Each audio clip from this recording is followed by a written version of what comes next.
Si Ringgong sarap ng tulog. Paano? May damit pa yan. May damit dyan sa ilalim. Tapos dinamitan ko ng pajama niya. Yan, yung pajama niya. Ang gusto ko sanang pajama yung hanggang sa may leeg. Pero yan yung nabili ko hanggang doon lang sa may paa niya.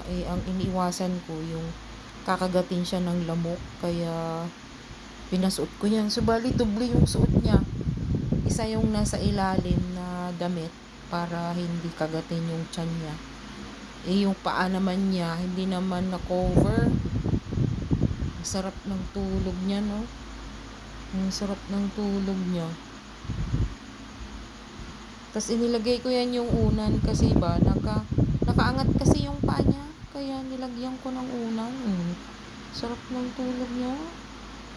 Dati yan, daling magising. That's all. Thank you for watching.